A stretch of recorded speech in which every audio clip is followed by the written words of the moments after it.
Today, Bitcoin plummets to $54,000 to end the week. The founder of the largest tech buyout firm in the world, Thoma Bravo's founder, says he'll never touch crypto again following the disastrous bet on FTX. And Hong Fang, the president of crypto exchange OKX, weighs in on what's driving the crypto sell-off. Bitcoin and Ether dropped 3.5%, with Bitcoin falling to $54,000, and Solana fell 2% to about $128. For the week, crypto's in the red as of noon, with Bitcoin and Ether both down more than 8%. The two cryptocurrencies on pace for back-to-back weekly losses, with Bitcoin heading for its fifth negative week in the past 6. Okay, let's talk about the top stories for today. A key executive at the blockchain firm Ripple is among several signers of a letter endorsing Kamala Harris for president. Chris Larson, Ripple's co-founder and executive chairman, joined 88 corporate leaders in signing the letter, which was exclusively shared with CNBC. Other high-profile signers include Yelp CEO Jeremy Stoppelman, former 21st Century Fox CEO James Murdoch, and Snap chairman Michael Linton. The group argues that Harris would continue to advance fair and predictable policies that support the rule of law, stability, and a sound business environment if she were president. The purpose of the short letter with the long list of signers is to serve as a well-timed political show of support for Harris, who is locked in a very tight race against Republican presidential candidate Donald Trump. A reminder that the first presidential debate between the two is just days away.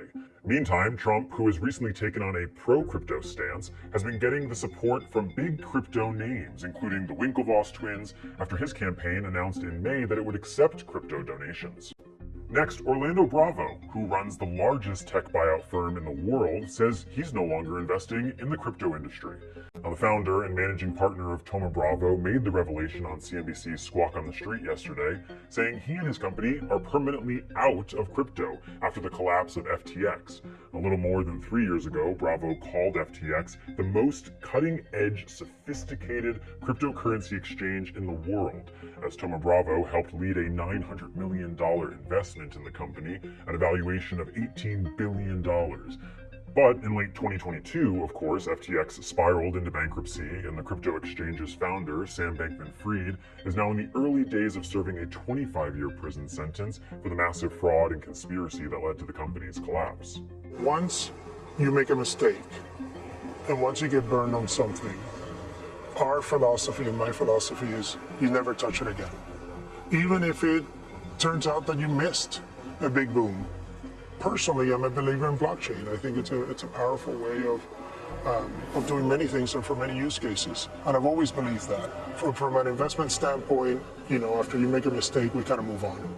Thoma Bravo has emerged as a giant in the tech industry because of several multi-billion-dollar software buyouts in recent years. The firm, which was founded in 2008, now oversees about $160 billion in assets. Last, PitchBook just dropped a new report on crypto VC funds, revealing that even though the past 2 years have been tumultuous for crypto fundraising, signs of a recovery are starting to emerge. The report notes that the median fund size has increased this year, up more than 65% to $41.3 million. According to PitchBook, the rise of mid-sized crypto VC funds, which are worth $100 million to $500 million, reflects a strategic adaptation to market challenges. The report notes that the crypto VC landscape has experienced significant fundraising fluctuations, with 2022 reaching an all-time high of $23.7 billion raised, almost doubling 2021's total. But then, in 2023, saw a sharp decline, with fundraising dropping by nearly 90%. PitchBook notes that the time between fundraises and the duration to close funds have both been lengthened from 2021 to 2024, which reflects increased caution amongst investors. The financial data provider warns that the crypto fundraising environment will stay tough as the market recovers, adding that without significant returns to limited partners, experienced crypto investors will likely stay cautious, while newer LPs might be attracted to trending narratives like the integration of crypto and AI. All right, back to markets for our main story. Crypto World's Jordan Smith spoke with Hong Fang, president of the crypto exchange OKX, about what's driving crypto prices as fresh economic data rolled in this morning and whether institutions are staying on the sidelines. Let's start with markets this week. We got another week of losses for Bitcoin and Ether. Both are down when I last checked between 7 and 9% since last Friday. JP Morgan put out a report saying that the crypto market is lacking near-term catalysts that will really drive prices higher. What's your reaction to that and the price moves that we've seen in the past few days and weeks? What's it going to take to break this sideways and downward trend of crypto? Yeah, I do think that if you look at near-term dynamics, there is a lot of flow that are being influenced by macro news.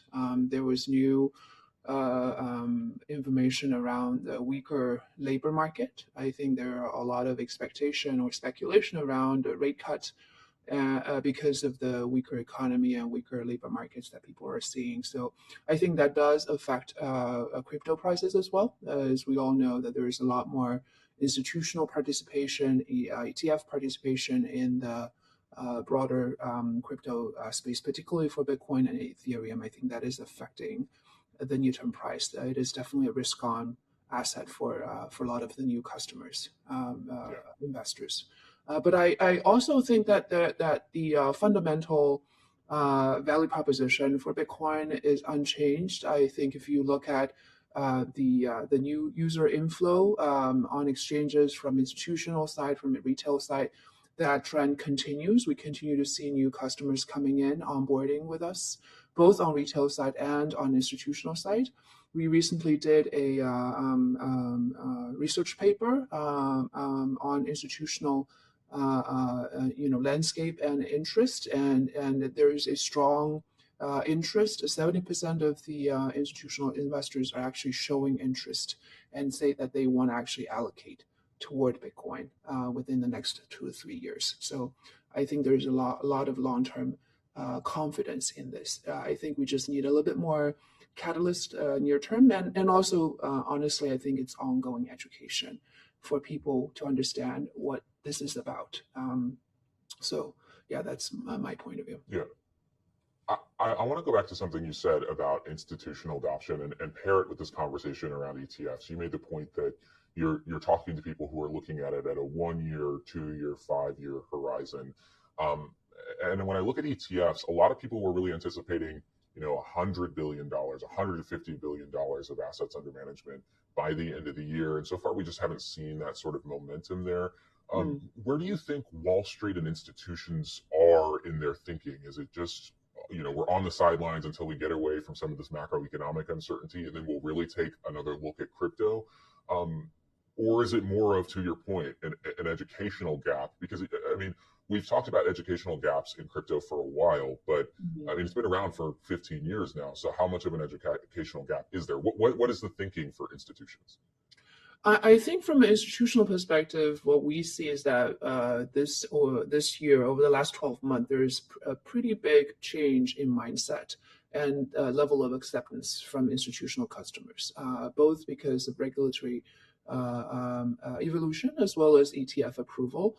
So yes, the ETF inflow and outflow, the net flow may fluctuate.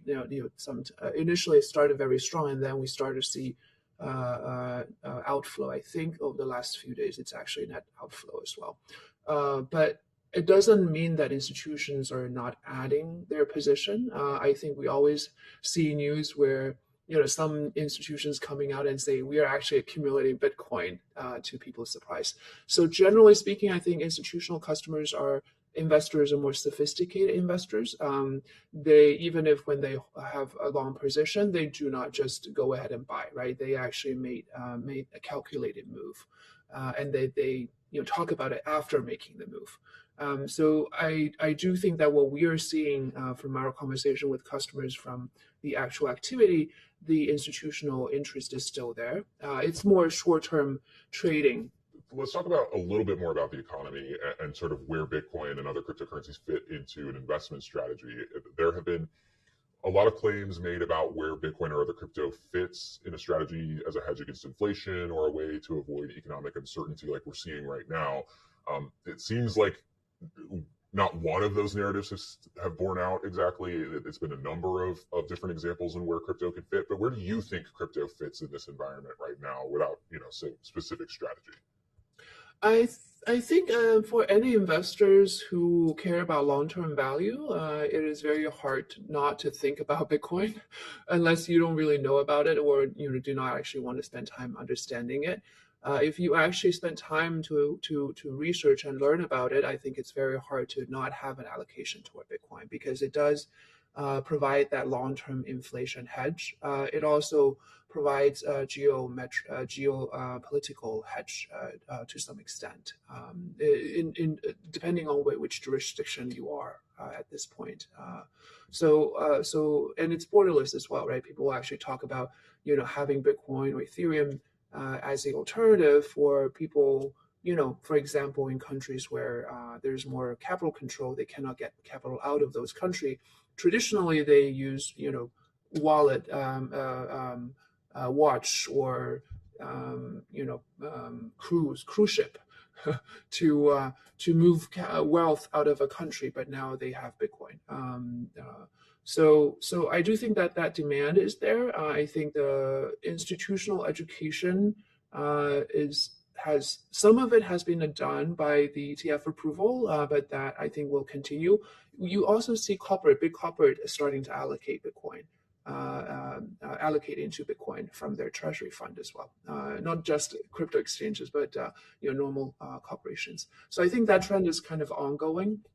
Retail, the same thing. But probably from a retail education perspective, really depends on how much pain people feel in their everyday life, and I think that pain index is probably a direct nudge to in the education front from a retail perspective. Well, let's shift to OKX. Your company obviously weathered the worst of the crypto winter. We moved back to some sort of bullishness for the space, regardless of what prices are doing right now. How is OKX doing in this environment, and how are you feeling about adoption in the industry, as you talked a little bit about earlier?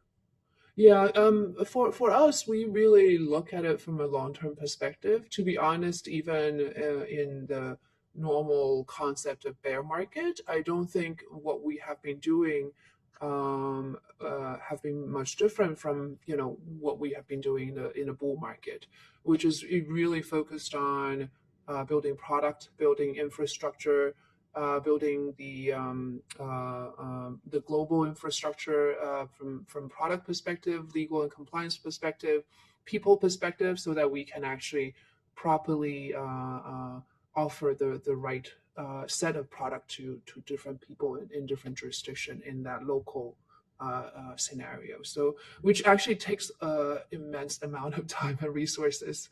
It takes a long time. It took us a few years to settle down in Europe. It took us a few years to settle down in Singapore, for example. So every market, to properly invest and serve that market in a sustainable way, I think it takes years of investment. So from that perspective, it doesn't really matter to us whether we're in a bull market or in a bear market.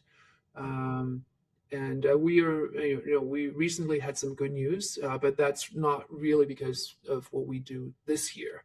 It actually, it's a years of investment, and ultimately came to this point.